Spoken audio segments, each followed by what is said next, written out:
Take a mulligan on that one.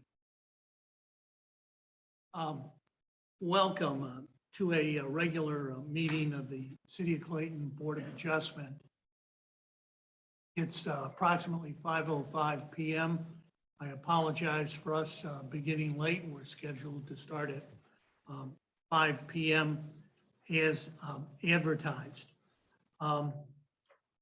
My name is Gary Sewell, and I'll be presiding over this meeting. I'm going to ask the other board members and staff to introduce themselves at this time. Ms. Holstein, would you start? I'm Abby Goldstein. Liza Street. Rick Bliss. Ryan Helly. Hobie Crop. Anna Crane. Kevin O'Keefe, City Attorney. Board members and alternates are appointed by the mayor and approved by the Board of Alderpersons. Members serve without any monetary compensation. This board consists of 5 regular members and 3 alternate members. All members must be residents of Clayton and hold no other office or position in city government. 4 votes in favor of granting a variance are required to decide in favor of the applicant. This is a duly advertised meeting. These are on the record.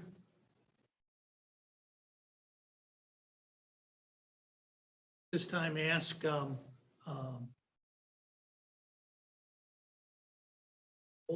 please. Abby Goldstein. Here. Rick Bliss. Here. Liza Street. Here. Bryce Wolin. Gary Sewell. Here.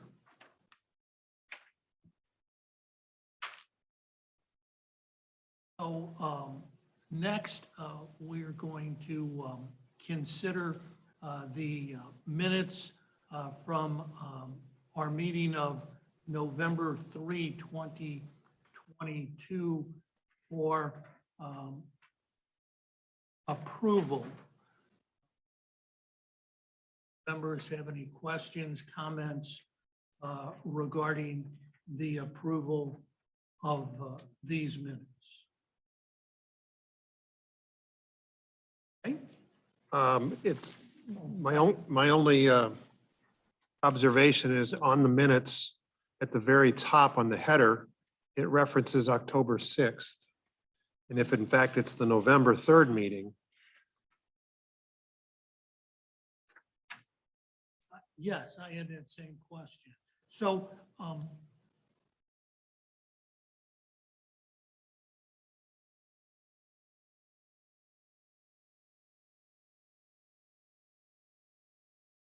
think they were from our last meeting. Was that November 3rd or October 6th? I'd have to double check to correct that one. That now or not?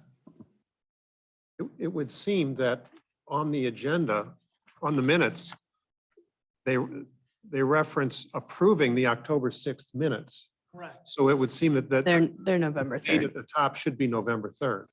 I believe that that's correct. If we- I've confirmed it's November 3rd. We'll get that corrected. Very good.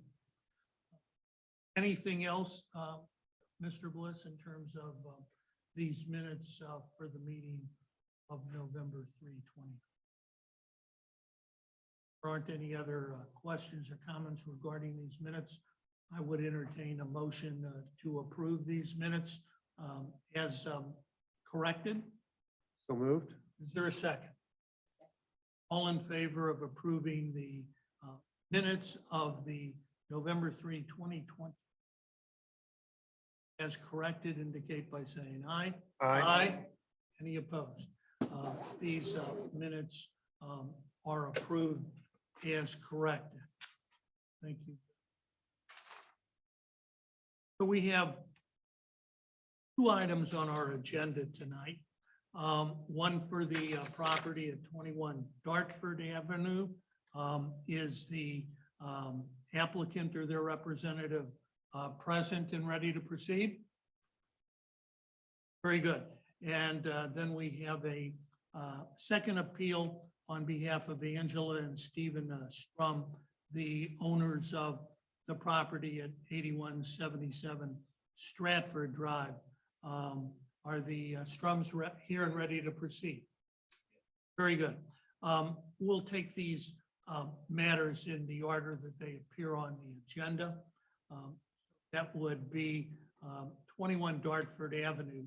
We're going to start with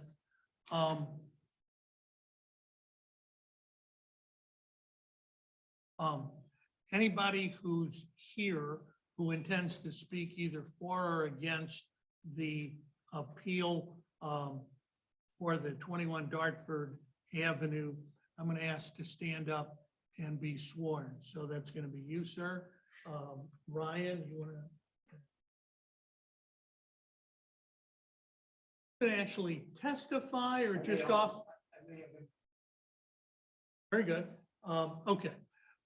Do you solemnly swear or affirm to tell the truth, the whole truth, and nothing but the truth regarding this matter? Very good. Thank you all very much.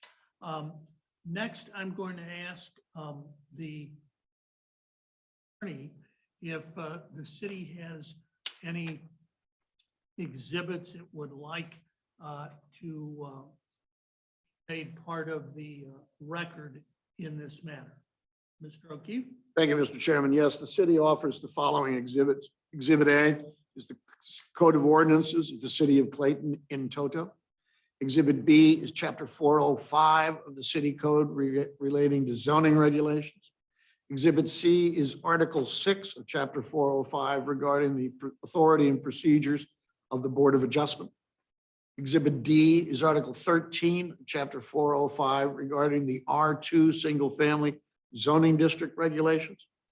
Exhibit E is Section 405.1900 of the Code of Ordinances regarding setback requirements in the R2 single-family zoning district. Exhibit F is Section 405.1900A2 regarding rear yard setbacks in the R2 single-family zoning district. Exhibit G is the files and records of the city regarding the property and the applicant's plans for the subject property, including all applications, drawings, and communications contained in the city's files. Exhibit H is the appeal in this matter filed by the applicant to the Board of Adjustment. And Exhibit I is the staff report prepared by Mr. Ryan Helly, dated January 23, 2023. Thank you, Mr. O'Keefe. Does the applicant have any objection to any of the city's exhibits being made part of the record? Very good. Then without objection, all of the city's exhibits in this matter will be made part of this record. Sir, I'm going to ask you to step forward to the podium if you would, and ask you to begin by stating your name and business address for the record. Please hit the button so that the green light appears on the microphone. It should be right on the top of the microphone right there. Yep. Good afternoon. My name is Ken Shuffler. I am a senior project manager for the Clayton Engineering Company, 2268 Welsh Industrial Court, 63146. I'm here tonight representing Robert Slavin in a request for this variance. Very good. Mr. Scheffler, then please begin with your presentation. The property at 21 Dartford is a little bit of a mess, to say the least. The property originally started out as Lot 8 and Lot 9 of the Hillcrest subdivision. At one point, there was 30 feet taken off of, separated out from Lot 8, which is the northern lot. 20 feet of Lot 8 then became tied to Lot 9, the southern portion. From the staff report, which we hadn't found out, Fontbonne University had owned that 30-foot strip for access through a brick wall at the rear of the property. We had observed the original survey by THD in which they called out the 10-foot wide alley at the rear of the property is being vacated. We were unable to find any information regarding this vacation. Going through some of the other deeds, we had found out that in June of 1996, all streets, sidewalks, sewers, and alleys were dedicated to the city of Clayton. That includes this 10-foot wide alley that runs at the rear of the properties along Dartford, as well as some other alleys within the subdivision of Hillcrest. Given that, the site plan that was presented to the Architectural Review Board was incorrect in as much as it showed a property that was 100 feet wide and 160 feet in depth. With 160 feet in depth, according to the city zoning regulations, the rear yard setback needs to be 25% of the depth, which is 40 feet. However, the alley never have being vacated, that created a lot that was only 150 foot deep and at this point still in two parcels. Parcel A is lot 9 plus the southern 20 feet of lot 8, parcel B being the northern 30 feet of lot 8. I immediately made contact with Ms. Crane at the city to find out exactly how to proceed with this, because frankly, it's a gummed up mess. The house that they would like to build would traverse that property line that's in between the two parcels, 21 and 21A, as I think they were referred to. That's just gonna cloud future title and everything else. The alleyway, looking at some of the aerials, the alleyway, it seems in a number of occurrences in the subdivision, setback lines have been encroached upon, or regulations for accessory structures have been encroached upon, because for however long that alley has kind of been accepted as property of the owners, when in fact it's not. I had asked Ms. Crane if she could look into this, and she did. She was going to make connection with the city attorney to look into it. And as it turns out, the alley was never vacated that anybody can find. So I made a petition to have it vacated. In doing that, I had to make a request from the city public works department. So that's where we're at in this whole thing. The whole purpose of the variance that we're asking for, excuse me, is for a 30-foot rear yard setback from the actual property line, which is the eastern line of the alley. In order to meet the requirements of the ordinance, 25% of the 150-foot depth is 37.5 feet. This is going to add an additional, or remove an additional 7.5 feet of buildable space from the lot that was originally platted, designed, house layout, submitted to the Architectural Review Board. We waited until this time, and I believe the city is going to pursue vacating the alley. What our proposal was with the request for the 30-foot setback in lieu of the 37.5 foot was, once the vacation takes place and that 10-foot westernmost or western 10-foot area of the property is dedicated back to the property owners, it now becomes a 160-foot lot.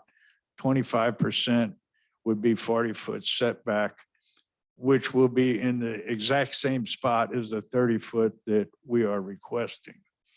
I had also suggested to Ms. Crane that we would prepare a consolidation plat of the two properties that currently exist to remove any future clouds and make it, for lack of a better term, a legal lot in which to build across the entire lot.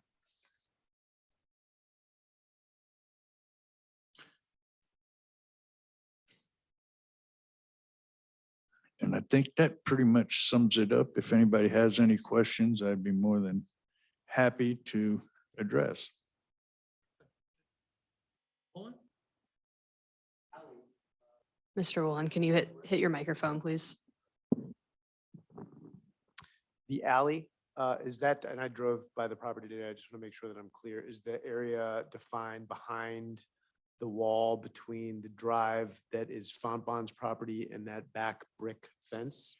No, sir. It is on the eastern side of the common line between the Hillcrest subdivision and the Fontbonne property. So there was in the packet, there was an aerial.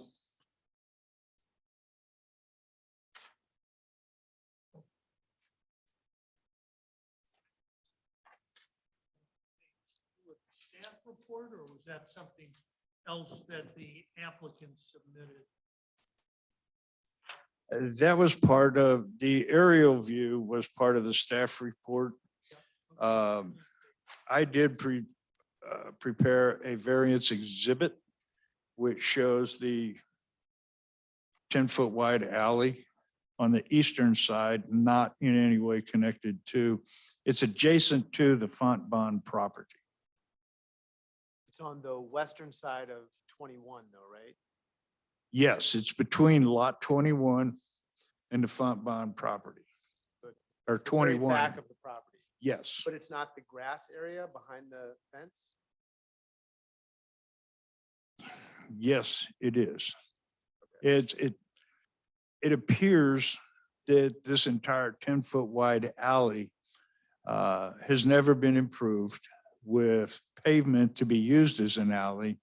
And it also appears that all of the homeowners that adjoin that alley have been basically maintaining them, you know, cutting the grass and things of that nature.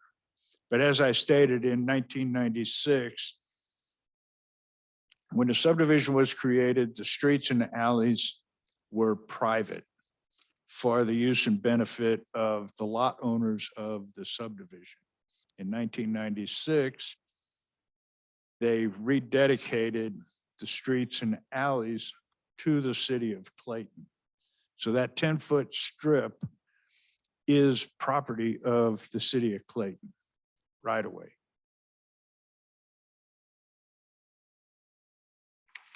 But there's no asphalt street there.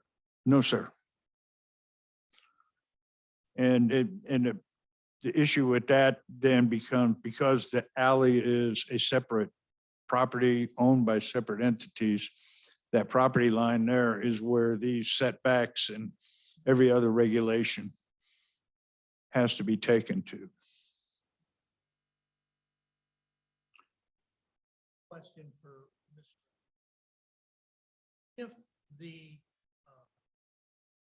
request for the city to vacate its ownership of this alley, if that's granted, would that mean that each of the individual property owners along that portion of Dartford own that 10-foot portion of land that's within the boundary of property? I cannot say definitively. I think that is probably the case. So in part, reason I said I would like to be sworn is I think some background on public ownership of rights of way and the vacation process would be helpful context for the board. And I'll offer that at any point when you would like me to do that. Okay, good. Perhaps now, would that be a good time? Sit back and relax. When a political subdivision acquires right-of-way by dedication, it acquires a fee in trust. Some of you may have heard the term fee simple. A fee simple title to real estate is the ownership of all aspects of ownership anybody could have in real estate.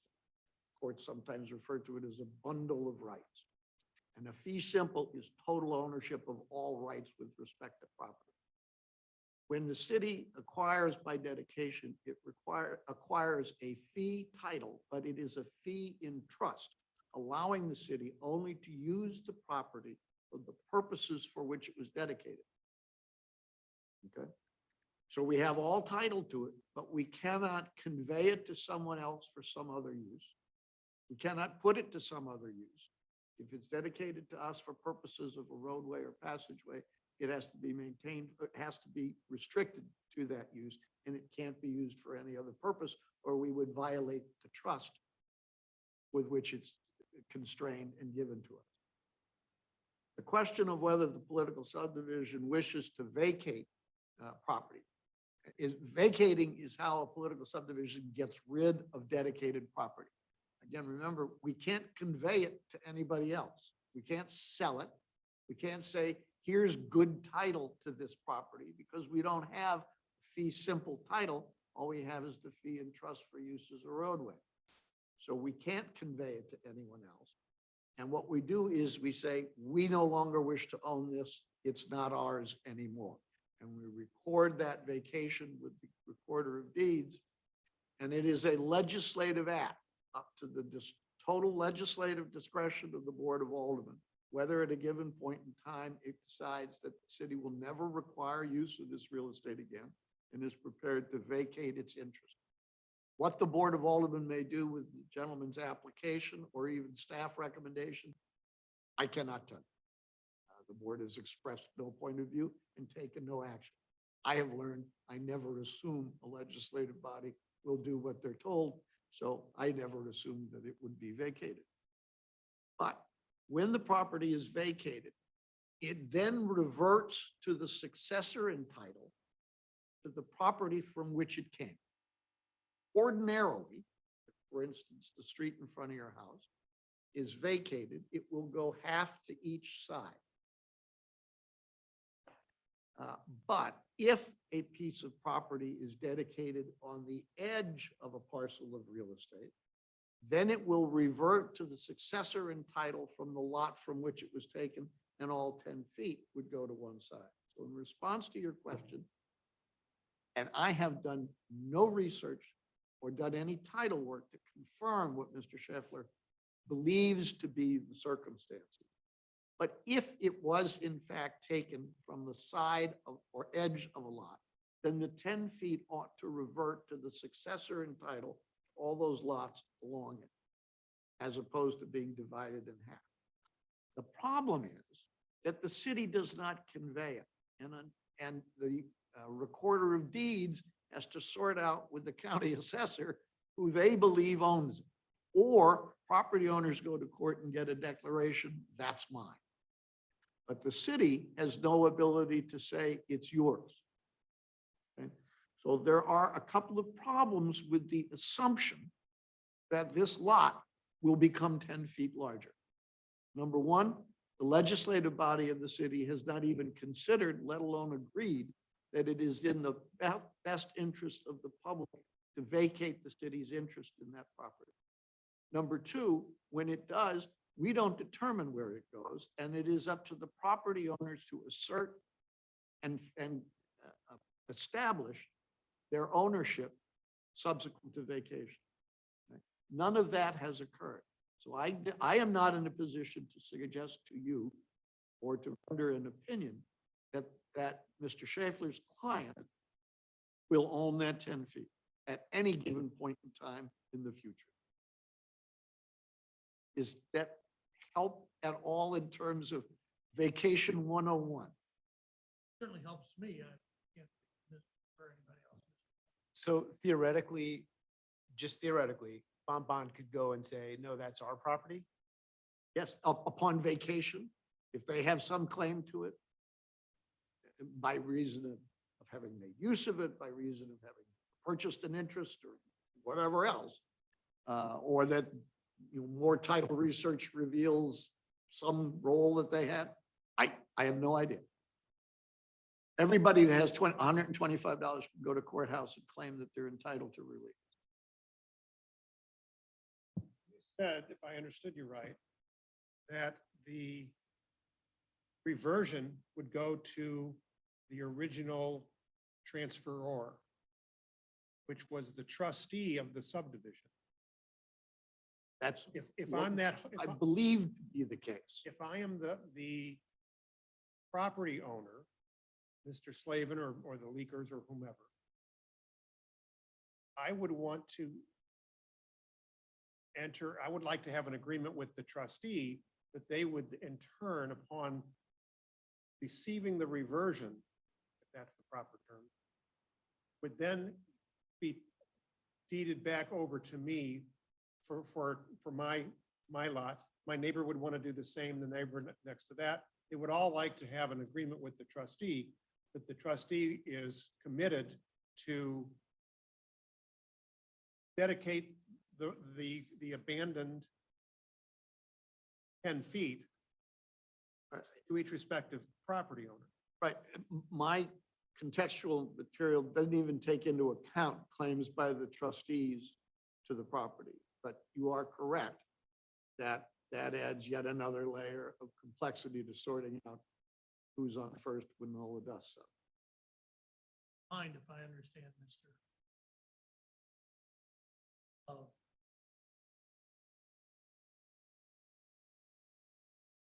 Government of a parcel of property, and if trustees of the subdivision provided each of those property owners Hartford the kind of talk to, that in and of itself doesn't establish a fee simple ownership in that additional 10 feet of property, does it? No, sir. First of all, until the city vacates the property, there's nothing for the trustees to. To do, Right. there's no agreement to be struck. So the answer to the question, how they do it, I think Mr. mentioned that, and that's requiring the property owner file a suit in circuit court in St. Louis County seeking it's a declaratory It'd be a quiet judgment title action. to determine who is in fact the title owner of that additional 10 feet. Would eliminate evidence to be presented in your lawsuit. Such an agreement as you referenced, that would just be another layer in the process. And is there any timetable for the Board of Alderpersons here acting on the action to vacate? No, sir. So in one respect, this deal is premature. The applicant's assumption that they are shortly to own 10 more feet of that lot is premature at best. And so does this board have the legal authority to grant the requested variance at this time? Well, it depends on whether, respectfully, whether the applicant can make a case for a present hardship, not based on the assumption that the lot will get bigger, but based on their need that there is a hardship not of their own making with regard to applying the setback to the current lot line. could they're having to go back to ARB, going to have to go back to the architects and the engineers and everybody else who's put the plans together to this point? That whole process restarting and having to go through that whole gauntlet of activities, could that not be construed as a hardship? Well, first of all, the assessment as to whether or not there's a hardship rests with the board, not me. But I would say that is certainly, first of all, the choice to redesign the property in order to accelerate the development process is one made by the applicant for their own purposes. And secondly, if they do choose to redesign, then that is, again, a hardship of their own making as to when do we wish to begin construction, because we're not allowed to under the current circumstance. So I would respectfully suggest that under the requirements for granting a variance, an applicant can't create their own hardship and suffer from it. You know, the person that shot their parents can't claim mercy for being an orphan. And I believe that one of the conditions granting a variance in this case is not only proving practical difficulties or unnecessary hardships associated with the strict application of the zoning regulations due to the exceptional or unique circumstances or conditions, such exceptional or unique circumstances or such that strict application by the owner of it. Not just practical difficulty, hardships. Those two terms are further defined by the remaining language. Is that accurate, Mr. O'Keefe? Yes, sir.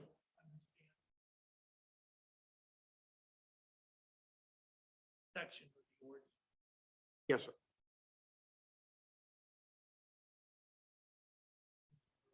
I have a question for Mr. Schaefer. Mr. Schaefer was Scheffler. Sheffer? Shuffler. It, anything's fine. It's been changed and butchered so many times, so. My apologies. Was the original design work done under the assumption that 10-foot back line was the actual setback line? Or was the design work done knowing that was not the setback line? I got into this, I have done no design work on this project at this point. There was a survey prepared by THD. The survey by THD showed the existing residents. It showed a number of parcels, but it also, they certified to the survey that the alley had been vacated. Somewhere along the line, one of the owners built a new garage. The new garage is 3 inches off of the alley. So if there was, I don't know, I'm assuming there was a building permit. A building permit was granted to put a garage building on a property line, essentially 3 inches.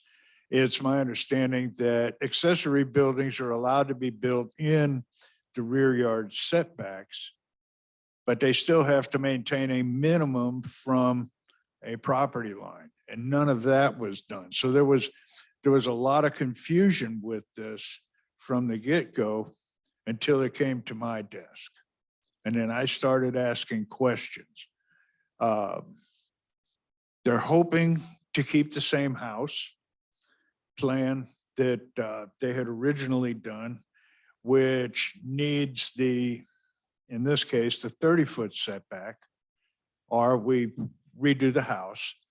The vacation process is always one because it's a piece of land that theoretically nobody in the subdivision has to maintain to some degree, other than they don't want their backyard looking bad. There's no evidence in aerials that go back 20, 30, 40, 50 years that are available in St. Louis County that it was ever used as an alley. So I can tell you that the original subdivision, which has city of Clayton on one side and the city of St. Louis on the other, all of these streets and alleyways came from the original parcel of land. So it has nothing to do with, no part of it ever came from the Font Bond property. Mr. Scheffler, and I don't want to interrupt you unduly or deprive you of the information you're seeking, but I do think it's necessary, Mr. Chairman, if I may, to point out that this is hearsay evidence upon hearsay evidence, and there are documents which resolve these issues. It's the applicant's burden to make their case. And in the absence of documentary evidence, while I appreciate the narrative and certainly want you to have any information you think relevant or useful to you, the value of this with respect to carrying the applicant's burden of proof is zero. Important to know. Thank But you. I did, excuse me, I did submit a copy of the record plat for Hillcrest to the city. I did provide a copy of the rededication from 1996 to the city while all of this, I mean, this has been going on for 2 months. So that the information was provided. You know, I can resend it, I can reprovide it. The whole process between Ms. Crane going to Public Works, based on a staff report, they had done some looking into it that verified, at least in portion, that there was no available information prior to this, that the alley still exists. It has not been vacated. So, you know, that's where the whole process started. And if I may, I do not, you know, we take as a given the applicant's assertion that the property is dedicated to the city and currently owned by the city. We accept that. That's the premise upon which he's filed the application. Okay, we accept that to be true. The issue is, what will the future hold? And I would point out in response to something I think Ms. Rowland's question raises is, upon vacation, in this case, I assume it would be 1,000 square feet of property would be added to this lot, correct? Yes, 100 by 10. And the other lots, which are 50, will get 500 square feet, all of which is taxable. And when the lot increases its sizes, all these lots are going to have increased taxes.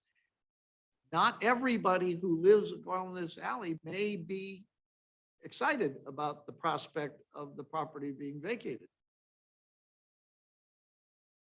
So I don't know what will happen. I do think Mr. Scheffler is correct. Staff has looked at the situation you brought to staff's attention. It is staff's intention to continue to explore what the facts are. And if we establish that they are, as Mr. Scheffler said, I think it is the staff's intention to bring that information to the board and seek their advice, what they want to do, and give them the option to vacate. But, you know, that is not a choice that anyone in this room is prepared to, can make. And to go back to a question earlier, it is the city attorney's opinion, if I understand you correctly, that for purposes of appeal that's before us tonight, still have the legal authority to act and grant the requested variance if we determine that the applicant has met their burden of proof for having such a variance granted under the current ordinances and regulations of the city of Clayton. Yes, sir. If you believe that the property cannot be put to a beneficial use with a 37.5-foot setback for that size property. And that it arises not out of the timing or desires of the property owner, but out of the circumstances attendant to the property. If you were to find that there is evidence to support that conclusion and reach that conclusion, then it would come within the province of the board to grant a variance. Sure. Ms. Wilson. Okay, so I'm looking at the site plan here, and correct me if I'm wrong, it looks like what you're requesting the setback for is a covered porch and patio, correct? It's not That's the next matter, full ma'am. home? That's not this matter. It's not? Am I looking at a different? No, this is. Oh, there It is? is. I'm sorry. Yeah, I was like, Whoops. I'm pretty sure it was. Is that correct? It's not the actual home, it's. It's a covered enclosed porch. Like a four-season room or, Okay. That is, okay. And what's the alternative if we are not to grant this variance? don't build it. Don't build the home or don't build the covered? Well, change the building plan, that actually design? change the building plans. Okay, That's, and that's just the rear yard setback, again, I could, this may have gone through, but with the property being listed in two parcels, that's still a problem. Because, that consolidation plat, in my world anyway, needs to be taken care of to clear up any other possible problems. And we're not here tonight to deal with that. Correct. Consolidation But is that's just another, but I don't want to, I can move ahead on the consolidation plat. And then end up with 100-foot by 150-foot lot. But again, we'd like to not change the house plans at this point. If it's something to do, if this whole situation in itself isn't the hardship for building on a lot that was sold, surveyed, certified incorrectly by others, that's what got me here today. Okay. And that's, those are the facts, if you will. My understanding that when your company didn't have anything to do with preparing the plans for this home that's part of your submission with this application, is that correct? The house plans that were submitted were provided to us from the previous owner. This is how they want to move forward, and everything about the property was designed for this house on this property. But So going back to Ms. Goldstein's question, useful part of the discussion, would you agree, sir, that this property certainly make reasonable use of the property by building a house other than the one that's contained in these plans, that's would allow the owner reasonable use of the property and stay within the limitations of the existing building codes of the city. yes, they could. Thank you. They could also build a house on 2 50-foot lots. The the properties, nobody's been able to find evidence that right now there's two parcels. One parcel is completely and totally illegal in the city, only being 30 feet wide. The other one is 70 feet wide. And I don't, this is where, the side yards are based on the width of the lot. The rear and front setbacks are based on the depth of the lot. We've already lost some footage in the front of the house because of what's it called, block facing, where we have to take the average of all the houses up and down the street. Well, I had made a request that we could go back to the original setback as plotted on the record plat. But as every time somebody builds a new house, it gets further back and further back and further back, because when the people down here that their house is 37 feet off the right of way, average in all the other properties, they're now going to be required to have a 46-foot front setback. And we can only deal with facts as they exist today. I understand. Not how they might be at some time in the future. Correct? Correct. And the reason for my variance request is I've been doing this normally with vacation processes. I've rarely seen a vacation, well, I don't know that I've ever seen a vacation process where if a right-of-way was vacated, as Mr. O'Keefe said, half goes to this owner, half goes to this owner. And then they go from property line to property line. It's the only logical way to do that, because this person up here shouldn't be able to get a whole 10-foot strip. And if this person up there doesn't want it, then you're actually creating more illegal lots, because now you have 1,000 square foot property with no access to anything. So part of this was just to try and clean up our lot.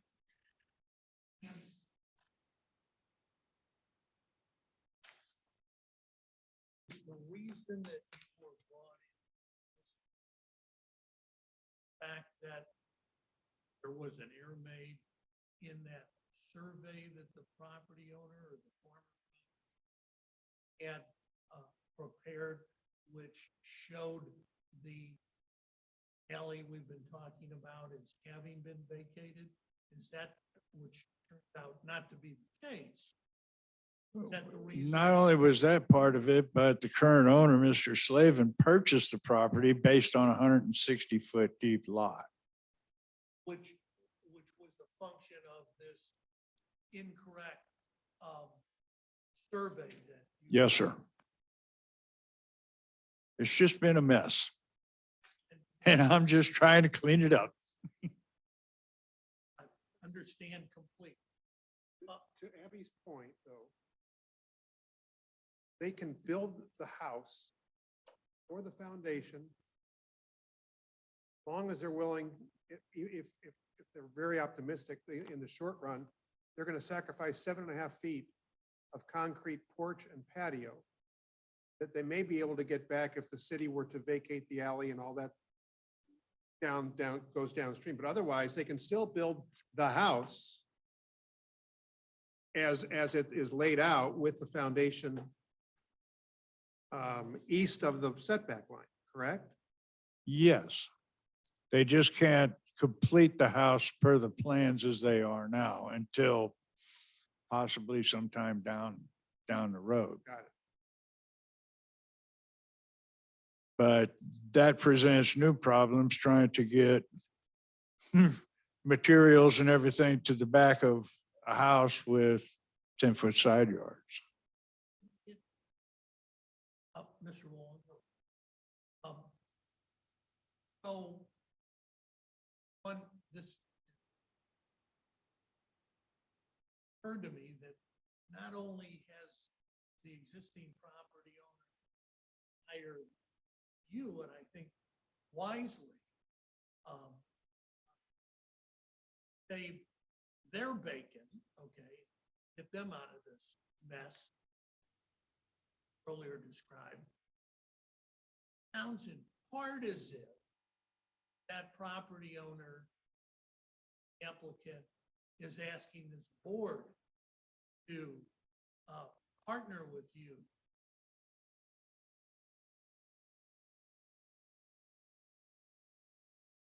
Save their bacon, if you will. I disagree. If you're referring to me coming here and approaching the city to vacate the alley to make my project work, no. If the alley never goes away, it's going to be a situation that if this homeowner decides to put a pool and they want a fence in their yard, there's going to be a 10-foot area that has a fence and a brick wall. And it's currently dedicated to the city. And I don't know, I don't know how that works. I understand that property owners cut the grass all the way up to the curb, even though it's in city or county right away and things like that. With a situation like this, wherein it's an actual property line, you can't build a fence on your right-of-way line. A fence has to be so many feet back from the right-of-way. So cutting that extra 7-foot strip of grass isn't a problem, but if we start separating that alley area by fences, it becomes a piece of no man's land. And since it was dedicated to the city, that's why I posed the question to the city. Can we pursue vacating it? Mr. Chairman, if I may, I think Mr. Schaeffler hit the nail on the head. The problem is that this board's jurisdiction does not intend to acting as a does not extend to acting as a legislature. It acts as a judicatory body for the purpose of determining whether an applicant establishes a hardship such that the law that applies to everyone else doesn't apply to them. Okay? The decisions of which he's talking about, is it smart to have this 10 feet in the city? Who's going to maintain it? The maintenance issues if people build fences and walls are absolutely legitimate concerns. They are, however, essentially legislative, which is why the solution to this issue, or the resolution of the interests he seeks to assert, lies with the legislative body and not with the Board of Adjustment. Excellent point. And just clarification purposes, did I correctly, Mr. Schaeffler, earlier say that even if the city of Clayton does vacate their alley, the ownership of that alleyway, you would still need this 7.5-foot variance that you're requesting. Did I hear you correctly? No, sir. If the city vacates it and that 10-foot strip reverts back to the property owners that adjoin it, that now makes the lot 160 foot, but the current property line at 150 feet, if the alley is vacated, that 40 feet comes off of the new lot line, the new property line, which is the same as the 30 foot that we're asking for. Question. This alley that you're asking to vacate, right, that runs all the way across Dartford. So other homeowners, when they've built, have they gotten, assuming, right, that it's never vacated, because that's not really something that affects us, like we're making a decision based on now. Assuming it's not vacated, have other homes gotten rear setbacks? Like variances to the rear setback? Or is, I can't cast stones, but based on the aerials and things like that, there's a number of accessory structures that are built on our, inside of what the normal minimum setbacks would be for a property line within a rear yard setback. I think it's 5-foot minimum. If the ordinance, I got so many ordinances in my head, an accessory structure can only be some percentage of the rear yard area. And it can't be any closer than, I believe, 5 feet. Well, in a number of cases, because of people's misconception that 10-foot strip was theirs, there seems to be a number of accessory structures that are built on the property line. The city is not aware of any permits issued by the city on the basis that the lot line was somewhere other than where it's shown. And we're not aware of any variances granted as a result of that. And if somebody hasn't built where they said they were going to build, or if they built without a permit, I can't address any of that. But staff has not applied a lot line other than the lot line 10 feet away from the Fonpont property. had variances that we had. Vaughn? If the requested variance this evening is denied, and then in the future, that 10-foot is gained through legislation, would the applicant be able to resubmit at that point? It wouldn't need a variance. If, assuming it's vacated, and assuming that all 10 feet go to this lot and not divided with Fonpont on the other side, an answer I do not have, but it appears Mr. Scheffler certainly believes it will go to his client.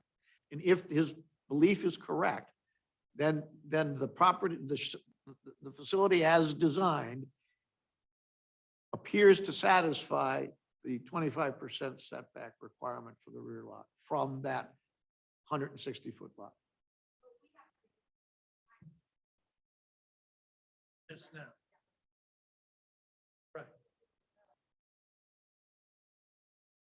However, that's, I think, a relevant consideration.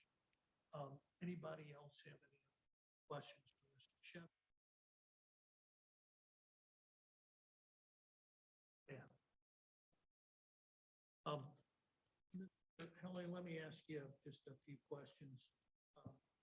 Is it the staff's opinion that there are not practical difficulties or unnecessary hardships associated with the strict application of the zoning regulations in this matter? That is correct. Does the staff anticipate any significant detrimental effects on public safety and welfare associated with approving the requested? No. And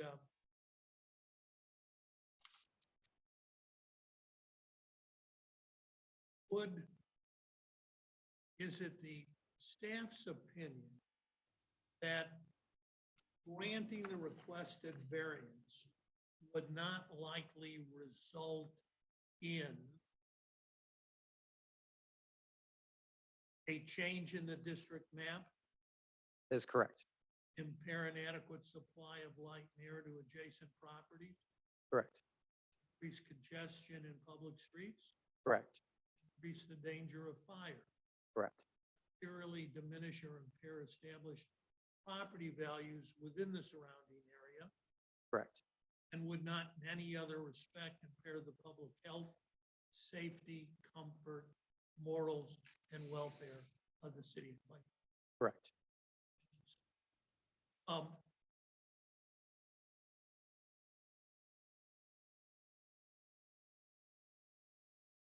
Really not relevant.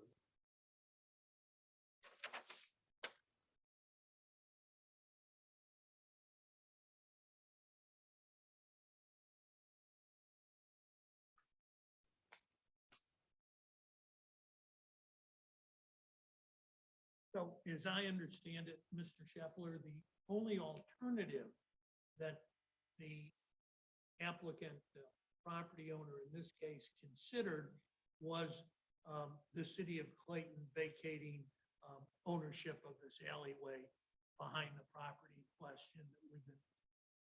That the only alternative? No, sir. And I've never suggested that that was the only alternative.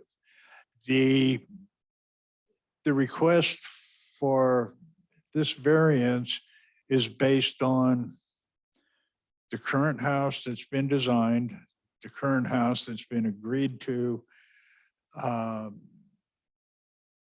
based on bad information. Like, we, What specifically bad information is?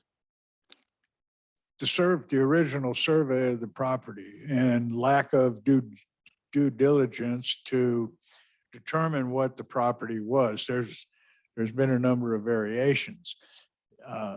This plan and this variance is not the only option.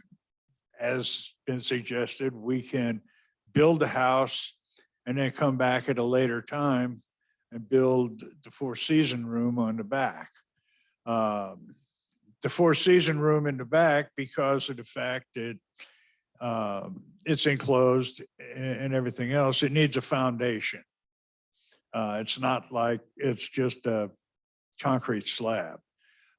It presents some problems to do that in the future because you don't have access, the same type of access to it. It creates a little tougher job for them. Or they could redesign the house with a 37.5-foot setback.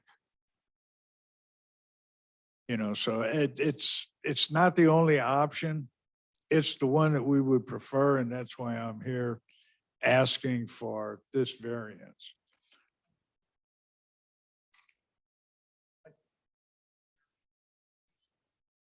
Summary.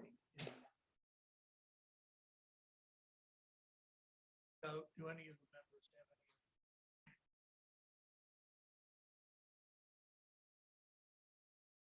Mr. Scheffler, anything else for you? No, I want to thank everybody for hearing me out, listening to our argument, and, hopefully we can make this happen. Thank you, Mr. Scheffler. Mr. O'Keefe, anything else? No, sir. If I just make an observation, this isn't about Mr. Slavin or Mr. Scheffler. The reason for the perspective that I have offered to the board is structural.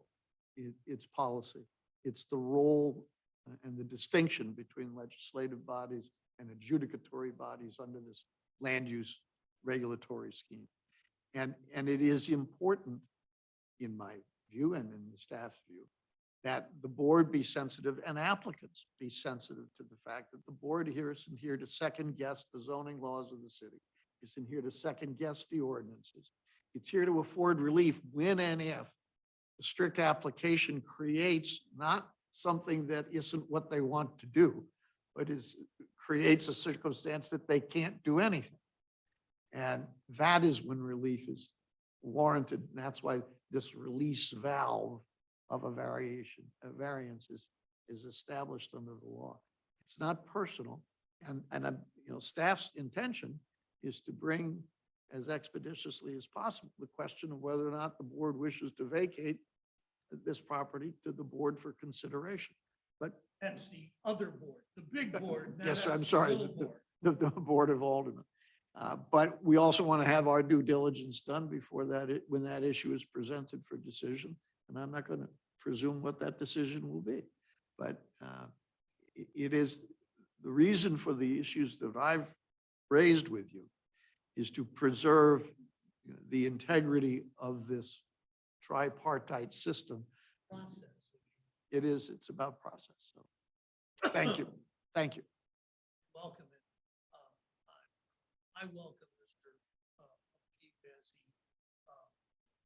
he continues to do. Keep this board grounded and remind us of exactly what our lane is in which we travel, and that but to do our best to stay in our lane.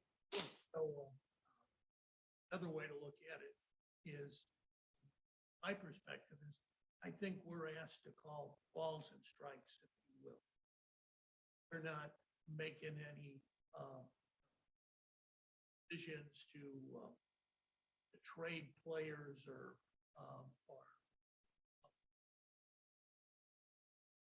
strategy or tactics for the game. We're calling balls and strikes, as we've seen. Mr. Shep. I do have one other question.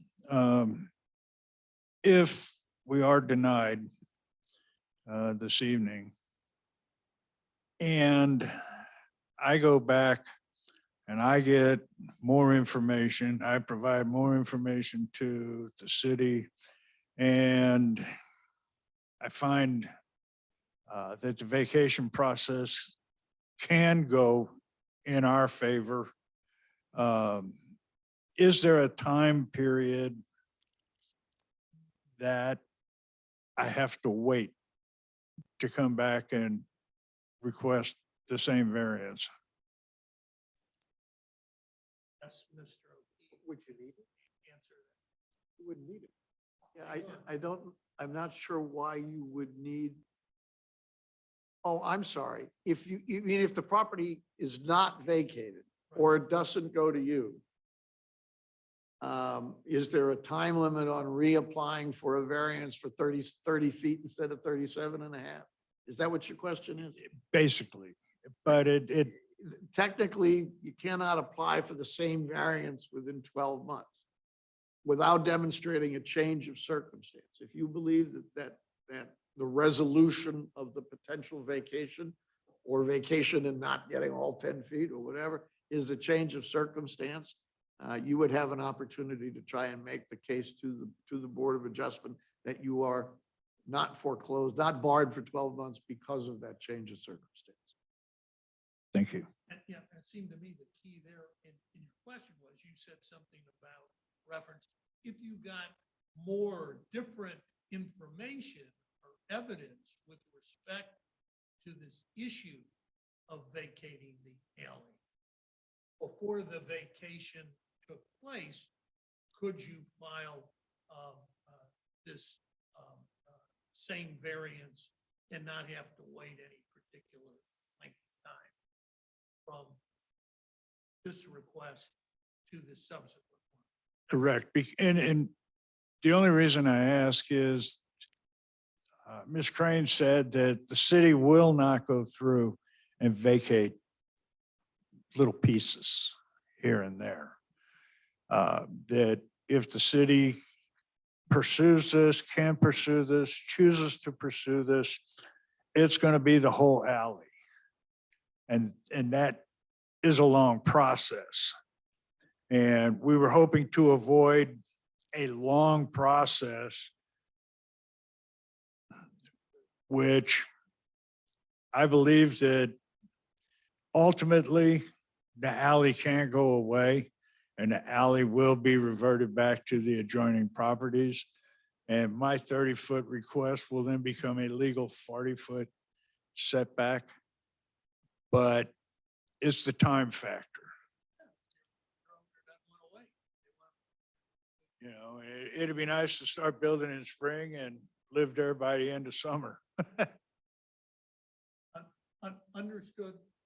And again, when asked about with respect to what the Board of Alderpersons decides to do with this issue of vacating, something we certainly can't address here, not only tonight, but ever. Right, no, I That's- understand. That's That's, But this, No, no, but, no. but this body can grant a variance. And, you know, so I know that the transfer of property and going through all of that can't come through here, but this body can grant a variance, you know, if the based app- on. If the applicant has met its burden of proof, told us earlier, and the applicant has met all of the other requirements or preconditions for submitting the application. All righty. So at this point in time, I didn't. Chairman, there is a hand up and online. Oh, well, you know what, and I had a note here, other witnesses, thank you for, wrote it down, and I still missed it. So there's somebody in the queue that has something. Yeah. Can you So- guys hear me? Hang on before you start. Sir, would you state your name and your address for the record? Yeah, hey, everybody, this is Bill Schutte. I'm at 27 Dartford, so I'm just 2 houses down from 21 Dartford. And hang on, Mr. Schutte, you haven't been sworn in yet, so I'm gonna ask. Swear you- me in.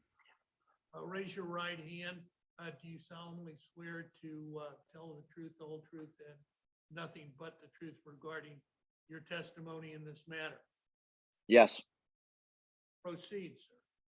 Hey, sorry, guys. A great conversation. Mr. Schluffler, you definitely did your homework there.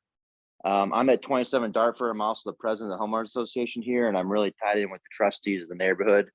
So, you know, you basically had the history of the neighborhood, you know, pretty much spot on there. I just want to offer up to Mr. Leffler to come talk with me after this or anytime after this. I think I can help you out with this a little bit and give you some additional insight into the dynamics of this. That would be fine. I have your address. Can I Yeah. ask for a phone number here? Yeah, absolutely.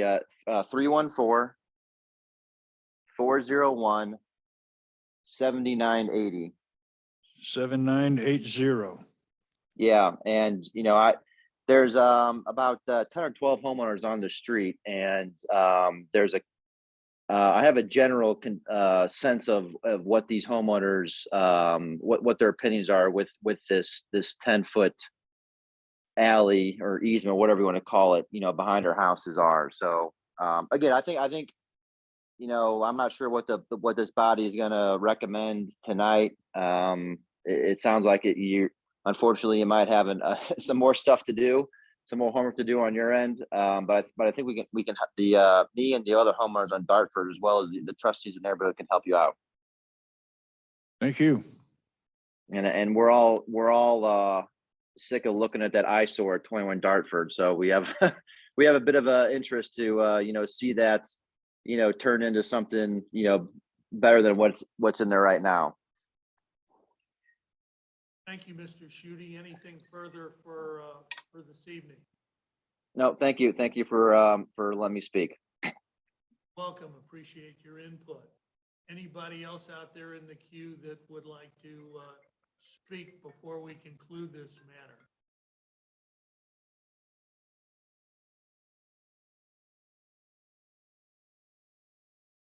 Like there isn't anybody, right? Okay.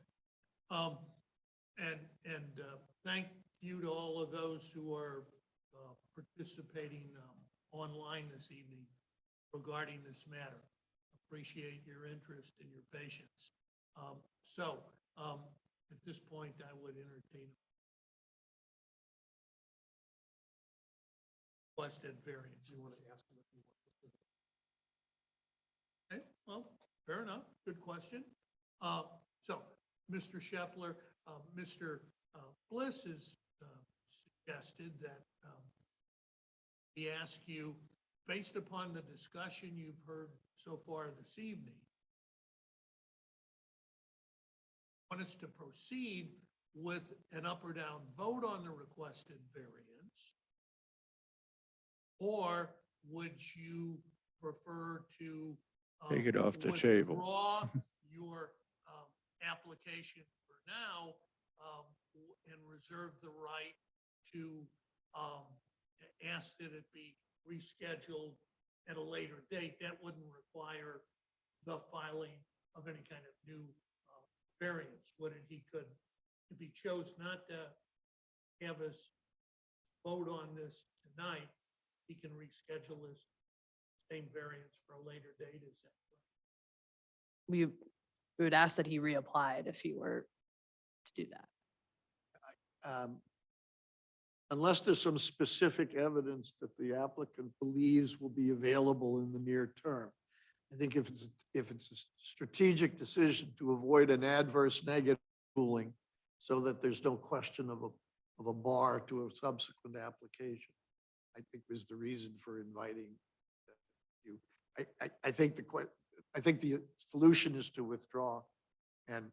If I withdraw, then I can come back before 12 months. The 12-month bar on resubmission only applies after an application has been denied. Okay, And if you withdraw, there is no denial. okay. And then I can just talk to Mr. Shute and gather some Sure, more. but you would be resubmitting under a new request. Well, I'll do that then. I'm sorry.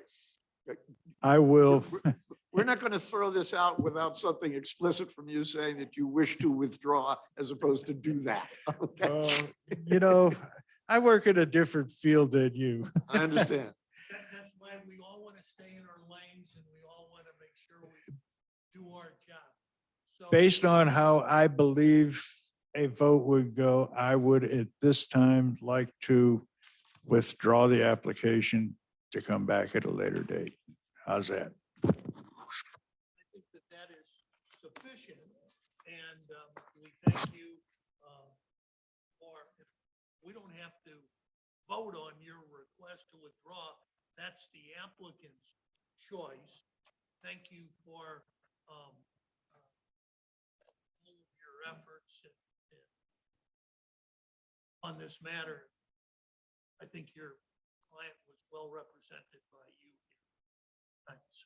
Well, thank you all for listening to me, and I'll be seeing you again, hopefully. Thank you. Welcome.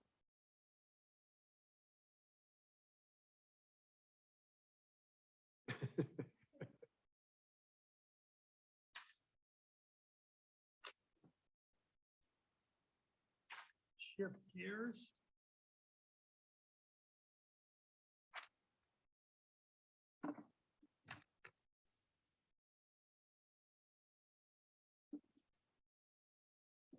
So the second matter on our agenda for this evening, and I want to thank the Strums for their patience and perseverance.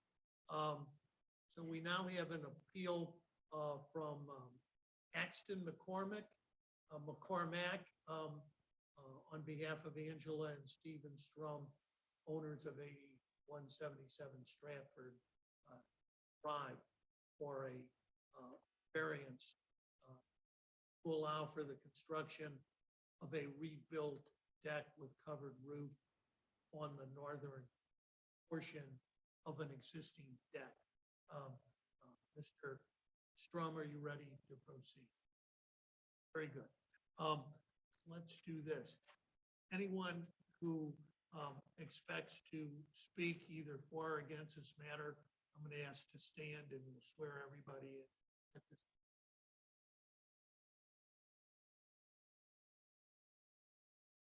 Very good. Do we have anybody in the audience there? Perez, Phillips, and Phillips. Are any of you, so people have their right hand up? Is that what I see?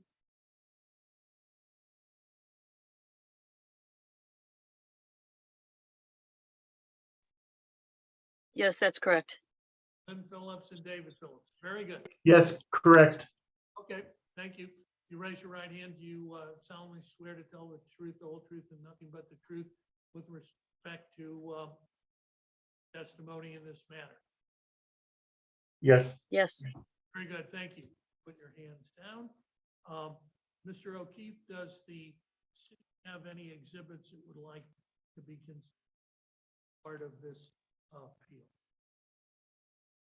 Yes, Mr. Chairman, thank you. The city offers the following exhibits to be included in the record of the proceedings. Exhibit A is the Clayton Code of Ordinances. Exhibit B is Chapter 405 of the City Code regarding zoning regulations. Exhibit C is Article 6 of Chapter 405 regarding the Board of Adjustment and its jurisdiction and procedures. Exhibit D is Chapter 410 of the Code of Ordinances regarding overlay and urban design districts in the city of Clayton. Exhibit E is Article 7 of Chapter 410 regarding the Clayton Gardens and Clayshire subdivision urban design zoning districts. Exhibit F is Section 410.350 of the Code of Ordinances regarding lot coverage in the Clayton Gardens urban design zoning district. Exhibit G are the files of the city regarding the property, the application, the plans and communications concerning the proposed construction, permit applications and correspondence. And Exhibit H is the appeal filed by the applicant, which brings the matter before the board at this point. And finally, Exhibit I is the staff report prepared by Mr. Helly and dated January 17, what I should presume is 2023, not 2022.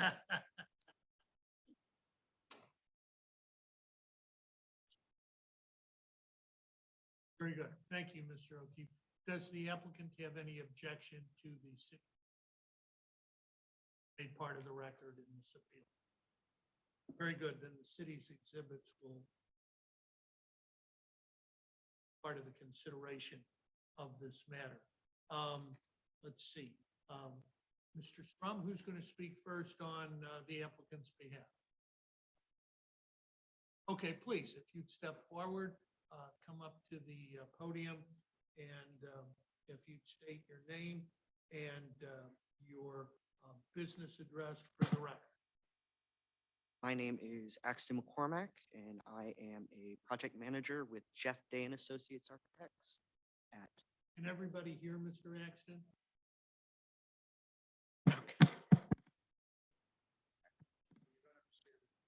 Okay. Please proceed. Should I start over or? No, I think that was recorded. Okay. And Jeff Day and Associates is at 14311 Manchester Road in Baldwin, Missouri, 63011. I think if you could keep your voice up, that would be helpful. Okay. My Feel like apologies. you're shouting. So I am here representing Steven Strum's project for this, requesting this variance.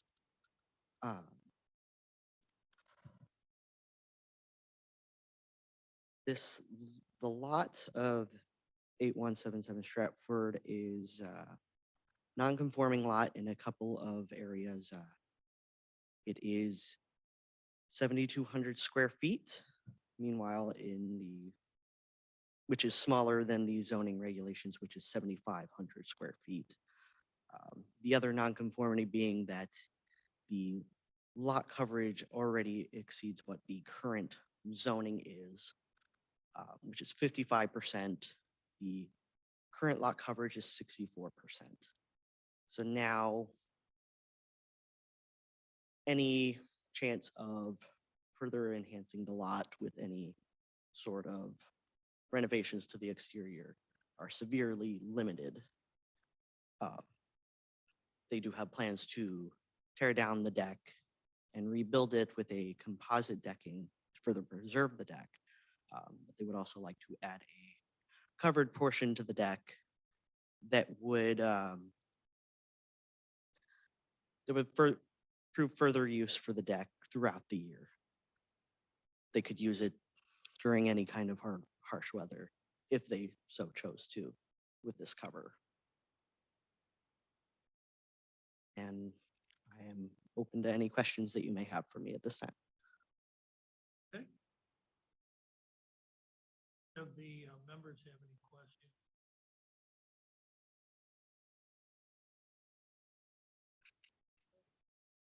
Liz? Question of the city. The Clayton Gardens Design District addressing flooding and water issues. Could you talk a little bit about the history of that? Because I thought most of the flooding problems existed in the backyards of houses on the west side of Crandon, caused by the development of North Gay Avenue, and the water would just come cascading down from west to east. That this part of Clayton Gardens is affected was news to me. And if you could talk about the history of the urban design district that is in play here, if you will. Sure. So not being there at the time that the urban district was adopted, I can't speak to exactly what was discussed during that time period. However, I will say that the nature of overlay districts, the intention is to address development concerns related to a specific area that might differ from other parts of the city that have the base zoning district, that it would be the same. So in this scenario, the urban design district for Clayton Gardens was really specifically designed to address a few issues. One being the scale of newer development compared to the existing development. In relation to that, the size of coverage of lots was resulting in an increased stormwater runoff.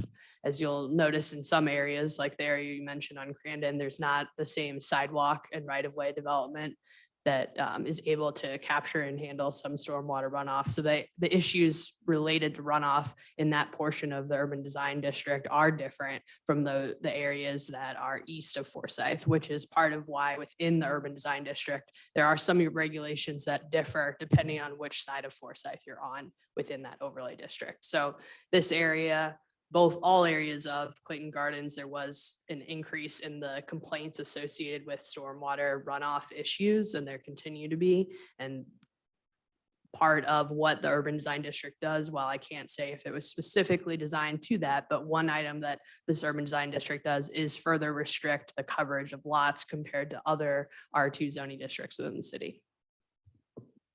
Thank you.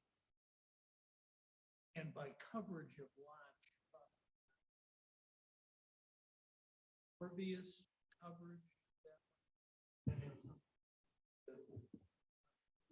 Base, if you will, versus concrete. And that's Correct. in general. Yes, the impervious coverage, there's a few ways that it's touched on within the existing urban design district when there's areas that speak to the character of the lot and maintaining green space and tree areas. That's referenced within the urban design district, but then the code that specifically the applicant's requesting a variance from relates to the impervious coverage.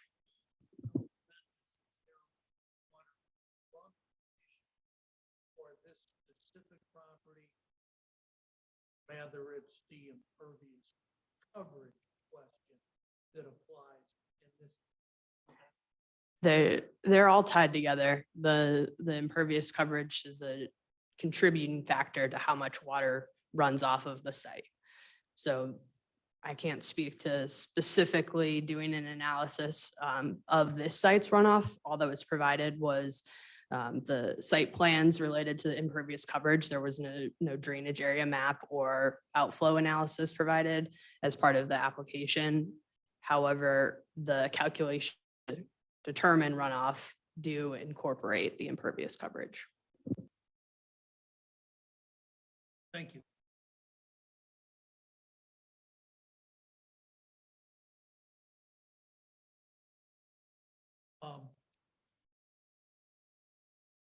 Ron, would you like to speak and add anything else to the presentation? I would, yes, thank you. Want to come forward and just for the record, state your name and your address. Sure, absolutely. I'm Stephen Strum. I live at 8177 Stratford Drive. one of the things that I had mentioned to those people that were kind enough on the board to come there is the water runoff issue is as important for me as it is for my neighbors, particularly the neighbors behind me. As you saw with the design, once you go north past the edge of my deck, the area is lower. And it's mulched and it's got gardens and a hot tub. And if it were to be a problem for the people behind me on LaFawn, it would first be a problem for me. And I don't want that problem. So one of the things that's not in, I don't believe it's in the drawings, is the gutter system that would be on this, this gable. As I mentioned, there are two downspouts in the rear that come off the roof, one of which covers the entire west side of the roof from north to south, and the other covers a different area. Those downspouts go down into the ground and they actually go under the deck. At one point, there was a tree which is now gone, and the water would then go down to water the tree. So what we have envisioned is a gutter that would go into the downspout, into one of those downspouts, that would then send the water from the roof all the way down into the ground to never be seen again. And I think that is the best design because it not only doesn't go to the neighbor behind me to the north, but it doesn't go into the back section of my yard. So that's why I wanted to make sure that was clear to the board. But that's helpful. Any other background information? Back to existing condition and your planned improvement? No, that is it. Yep.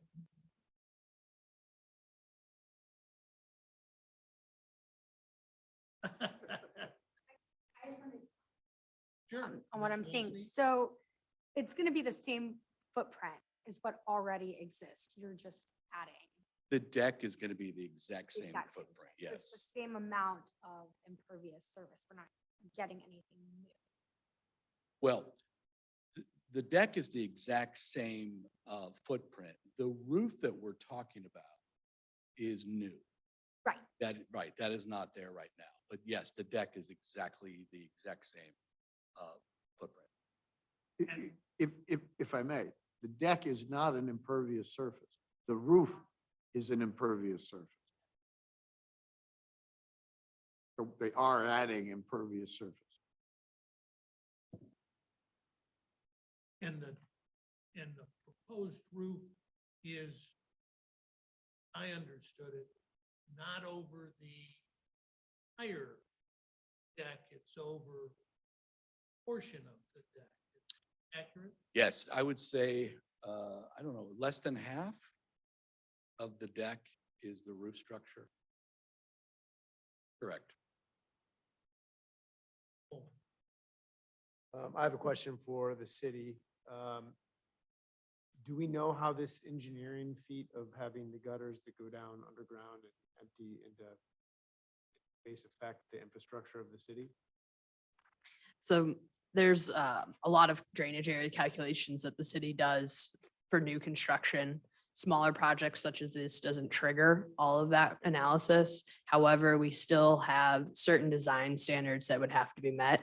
So there's requirements for the daylight or the discharge point of stormwater drainage areas. So those have to be 10 feet from a property line.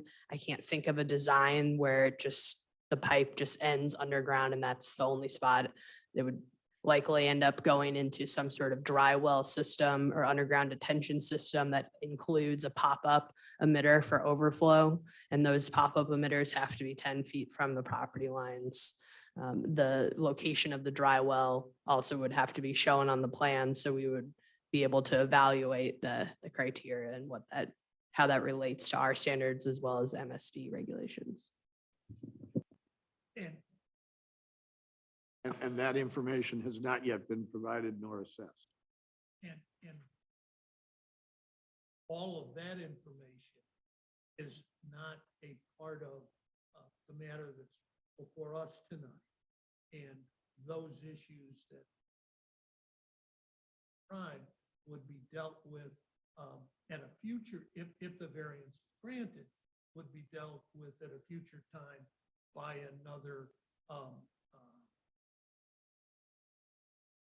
branch of or office of. Yes, sir.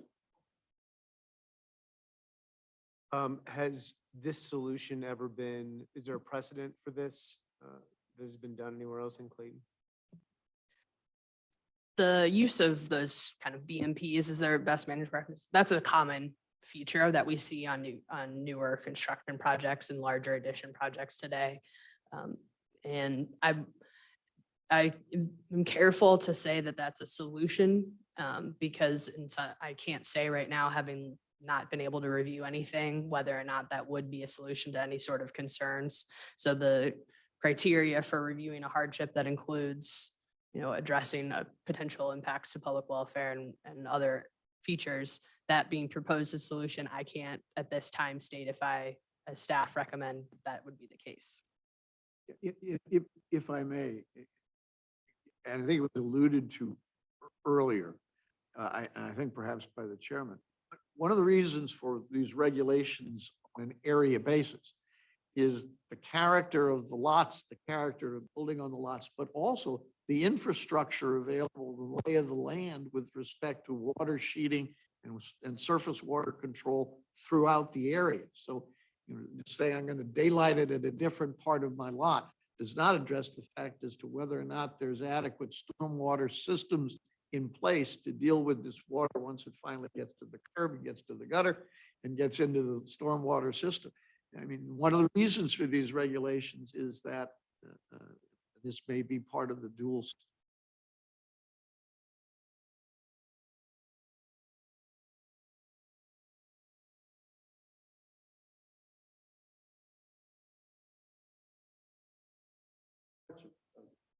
In the nearby parts of the city of St. Louis. Oh my, it keeps going off, doesn't it? I'm sorry.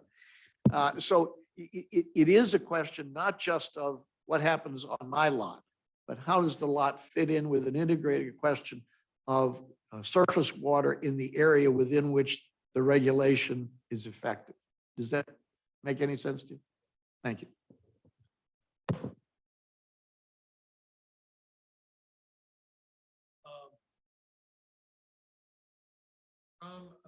Ms.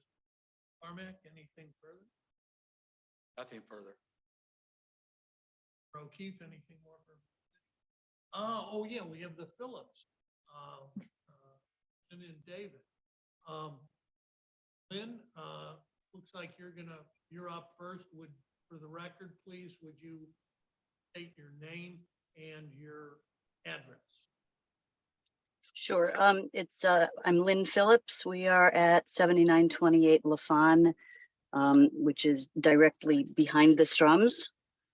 Our house and our yard is on an angle, so downhill, literally from the Strums. And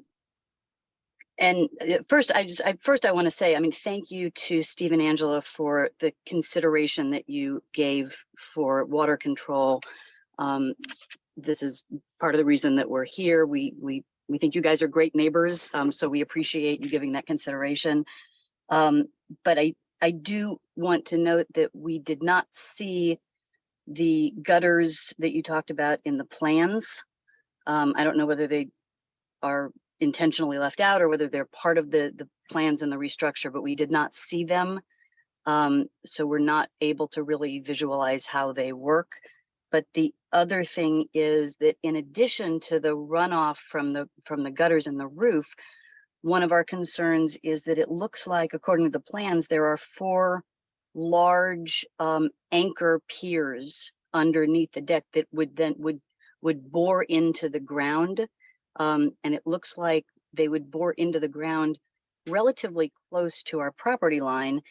And our concern is the erosion of the land and then the subsequent lateral support of the property below it, which is ours, if the construction involves that kind of excavation or alteration of the land. So that's our concern. Mr. McCormack, can you speak to Ms. Phillips' concerns that she just raised? Yes, those piers at the back of the deck, so because we are covering the deck, we have to remain within our zoning setbacks. The rear yard setback is 30 feet from that rear property line. So these piers will only be excavating 30 inches past the frost line per code. And this is roughly, actually, it's more than 30 feet off that back property line. So I'm not certain that it would pose an issue of erosion on that back half of the property. I'll give it more people speak, Okay.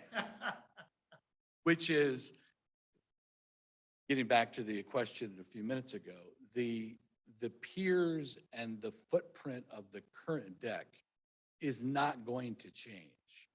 So I don't know if it's just confusion of what the design is versus what is being seen, but there's not going to be a change. So the distance between the stabilizing of the deck and the property line has got to be, 30 feet, 35 feet. But for my neighbor, Ms. Phillips, the deck's not changing. The deck is going to be the exact same deck other than the material. But if you see the way it looks now, other than the material, it's the same deck. And that's where all of the construction is occurring. Correct. Not any closer to the Phillips property line. That's correct. That's correct. Yeah, because all of that area, as you know, Ms. Phillips, I think, if you peek over there, is a hot tub, and it's gravel, and it's boulders, and it's all kinds of stuff. That's not leaving. That's all staying there. So on the plans, it does look like the piers are new, that they're putting brand new piers in. Is that not correct? It is not correct. I don't know where you see that, though. I am looking at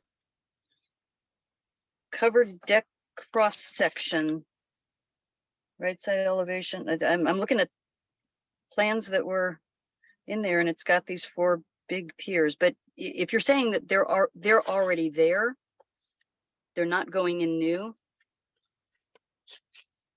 They then would that's just have not to be. They'll be my- replaced, Yes, but they'll be in the same spot, is I think what you're going to say. correct. I see. They're going to remain in the same place. They do have to be enlarged for the added weight load of the roof. But otherwise, they are not moving. They are staying in the same place. But in terms of physical location, they're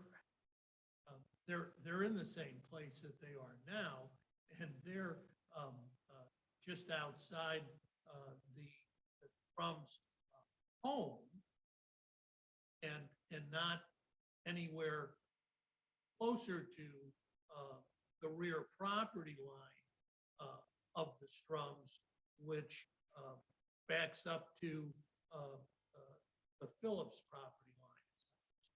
That's correct. And how much larger will they be? Our concern here, just so for everybody's edification, this land, when I tell you it is so fragile, we have for years and years and years, we have worked to both build up the land coming down to our house and run off and set things so that it's just perfect. So if something is going into the land behind us, excavating it, that is any larger and therefore displacing land, my worry is that it's going to set the house of cards on its, on its belly, and we're going to have a ton of water runoff that we didn't have before. Well, I'll leave that to the expert about the size of the stabilizer, but I do want to point out, and I do want to make this a positive conversation, which it obviously is. But what you're talking about is actually not related to the roof and the impervious that is at issue right here. The deck that's being replaced, I don't need to address before the Board of Adjustment. It is a new deck, and it's going to be the same deck. So I'm happy to have this discussion, but it really is not what this board is deciding today.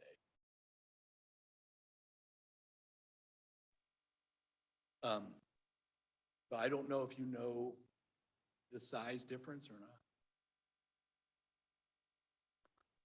I do not recall the existing pier sizes, whether they were 12-inch diameters or 14-inch diameters. We did have to increase their size for the added structural load, or the added potential structural load. But these footings are only displacing roughly maybe 4 square feet each at these corners where the larger ones are.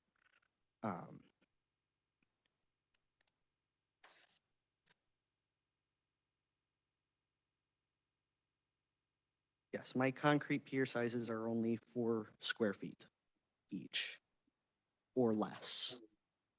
But they won't be displacing a whole lot of earth. Okay, thank you. Anything else, Ms. Phillips, for now? No, I appreciate everyone's time in answering our concerns and our questions. Very welcome. Thanks for your participation. Mr. Phillips, do you plan to speak or not?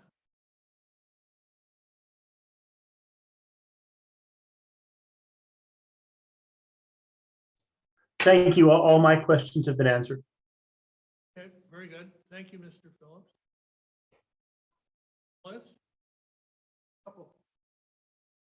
Couple of questions. Is there some way to direct the at least half of the water from the gabled, from the sloped roof? Let's say the western side, the western half of that roof. Is there some way to direct the water to the front yard, not to the back?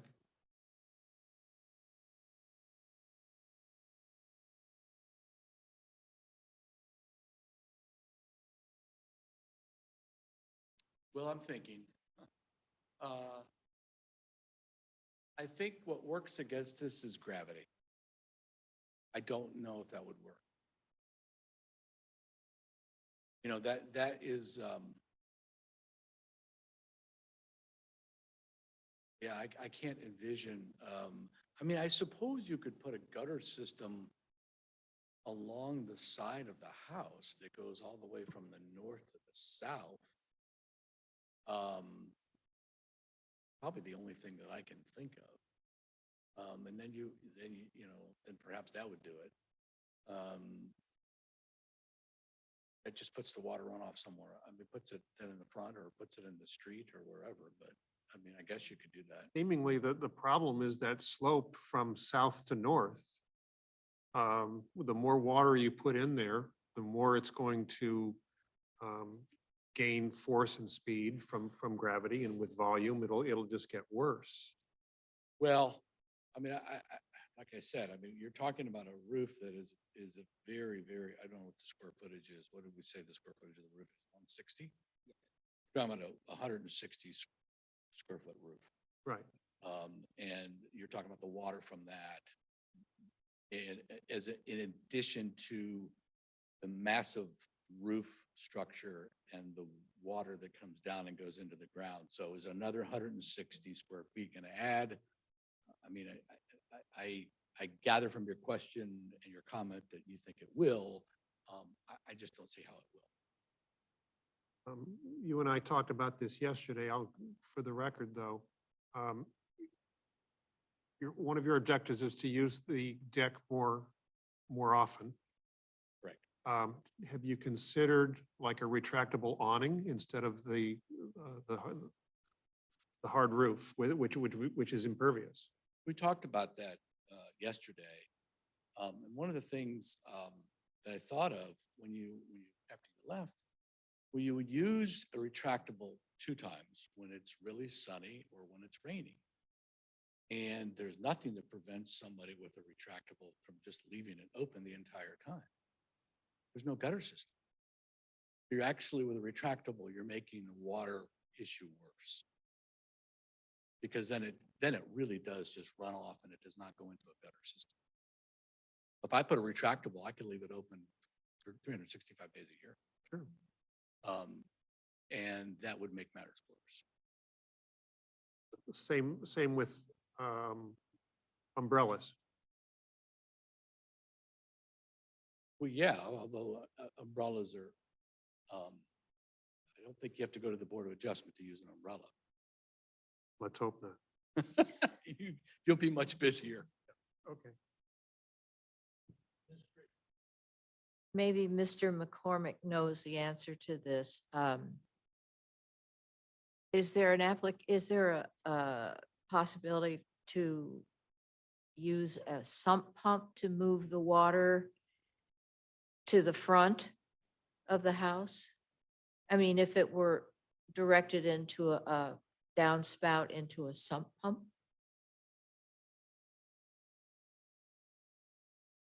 That is personally not something that we have considered, but I suppose that is something we could look into. I just didn't know if you'd ever heard of that being done. We have used them in cases of exterior stairwells going down into a basement on another project. So that is I could consider that a possibility. I just have one other question. The reason for not putting the roof over I get my directions mixed up. East rather than the north was that the gable would interfere with the upstairs window. Is that right? That would be more in regards to the first floor window at the deck level. Any new roof structure, we would have to install beams. A new beam at that level would sit on top of that window. We did consider pulling that eastern side of the deck in to avoid the window, but then the roof cover would be insignificant. We considered pulling it out past the window. However, the problem there becomes we are now obstructing the detached garage doors. So it's a vertical beam or is it an I-beam that comes parallel to the deck? It would be a horizontal running beam from the outer corner of the deck, and it would end at the house. Oh, I think she's talking about the vertical support for the roof. right. Vertical support for the roof would come down right where the bathroom window is. And if we took the vertical beam and went to the east, it would impede exit from the garage. And if we took the vertical beam to the west, to the other side of the window, like you said, it would make the covered area much, much smaller and really not useful. I think that's what you're talking about. The other thing that I did not mention was there is the issue of if we were to put it on the east side, which frankly was our first, as I said, it was our first choice. It just was, there were two major issues. There was the one with the beam and the window. The other one is the roof. When it starts at the home and comes down, it would be a shed type roof. Yeah. There's then another window, which is the kitchen window. And it would basically come down and probably wind up then going right in front of the kitchen. So it just wasn't going to work out, that way, although it was our first choice. And in that circumstance, as I pointed out, because that portion below the deck is aggregate, it wouldn't require.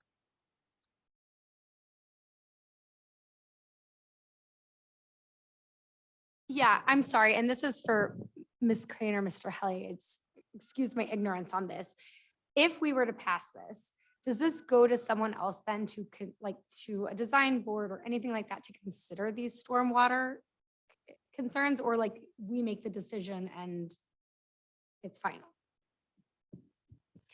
The size of the work that they're doing would not automatically trigger site plan review, which is when we send these sorts of projects to our consultant for stormwater pollution protection plan review.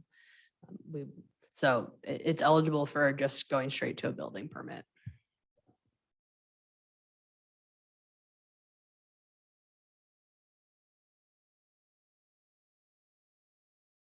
Mr. Chairman, may I inquire? Mr. Strum, both you and Mr. McCormick have had to sit through the lecture earlier for an extended period of time, and thank you for your patience. Oh, good, because that's what I'm going to ask you. As you pointed out, Mr. Strum, you can build the deck you want to build without a buyer leave from this body or just getting building permits is all it requires, correct? And the reason you're here is because you want to put a roof on the deck, whereas that creates environmental problems that contradict the city's regulations, correct? What is the hardship with respect to the ability to use the house, which requires that the laws for everybody else not apply to you such that you can have a roof when no one else could? Hardship? Yes, sir, that arises from the property that is associated with the ability to use the house that's on the lot, such that there is a hardship for you to get to say, for you to be able to say, the law for me is I can have a roof, but nobody else can. The hardship is the happiness of my life. Case made. No, I mean, there is no, the house is obviously, it's usable, it's a great home. I don't have a hardship. Thank you. So, Thank other you. than the one And I can fully appreciate that. But, thank you. I appreciate your candor. That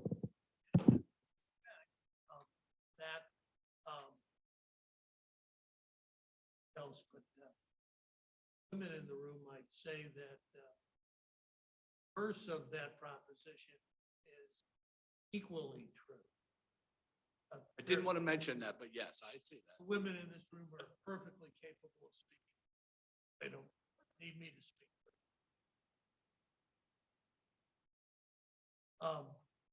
Anything else, Mr. O'Keefe? Anything else? In reading the staff report, under points A, B, and C on pages 3 and 4, point A, staff is of the opinion that no such difficulties or unnecessary hardships are present. Strike one. Under B, the purpose and intent of Article 4, nonconforming uses of the land use code is to prevent the extension, expansion, or increase in intensity of nonconforming structures and uses. That would seem that there is another hurdle that they haven't gotten over. And the third one, which is impairing an adequate supply of light and air to adjacent properties and the morals of the city and stuff like that, doesn't seem that this is going to be an impact adversely on those issues. But I'm just curious how staff would support this based on what you said under points A and B. Can you rephrase your question as far as staff support? Can you rephrase that? I'm sorry, I don't think staff expressed support for the application. It's here. No, I mean, the application is here. The staff has evidently, obviously given the applicant reason to believe that this can get approved. No, sir, the applicants are free to file if they are not satisfied. I'm sorry, if they are told that everyone who is denied an application and the denial letter is in the materials is told that if they want to go to the Board of Adjustment, they can. That is their remedy for the circumstance in which they find them. That's merely informing them of the remedy, not advocating for Not them to encouraging. do that. Correct. Okay, fair enough. And I think the point here is that is a tool for this board to consider as part of its decision. Staff's role to make the decision.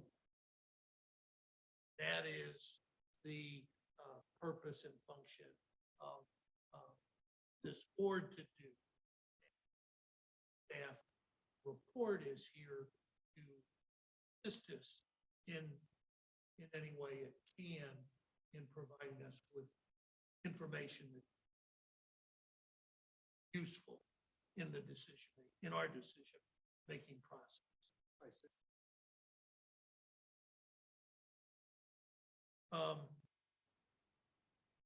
Anything else from anyone?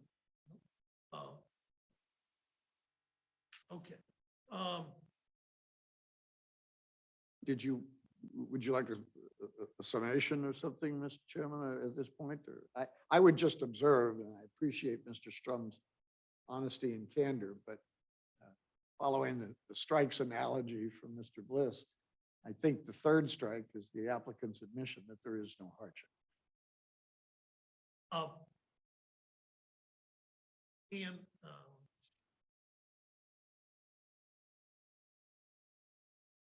And I think that Mr. Strum has already spoken to any alternatives that were considered. That is correct. So, I guess, a couple of things.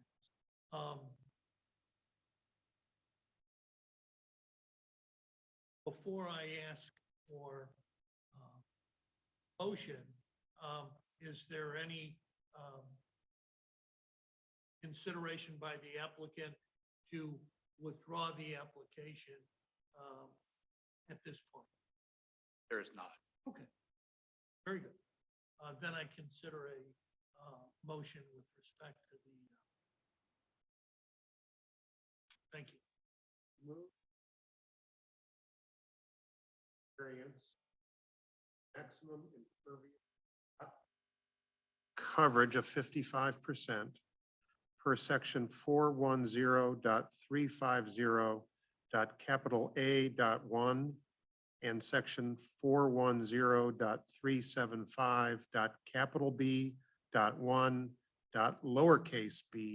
of Article 7, Clayton Gardens and Clayshire Subdivision R2 and Clayton Gardens R4 urban design zoning districts to allow for a total lot coverage of 65% at the address known as 8177 Stratford. Thank you, Mr. Bliss. Is there a second for the motion? Second? Thank you, Ms. Street. All in favor of Mr. Bliss? All opposed to Mr. Bliss? Aye. I correct that all 5 votes are against motion. That's the request for the variance. Is that right? Roll call vote? You want a roll call vote? Oh, I don't believe one's necessary. Very good. And then the requested variance is.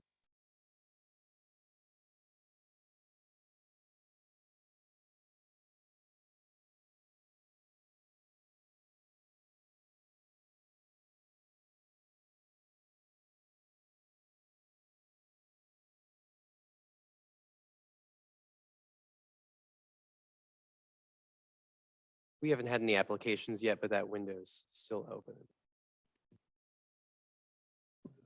Then I'd entertain a motion to So moved. Is there a second? Second? All in favor of adjourning, indicate by saying aye. Aye. We're adjourned at approximately 7:10 PM. Thank all of you. Thank you for your time. Thank you.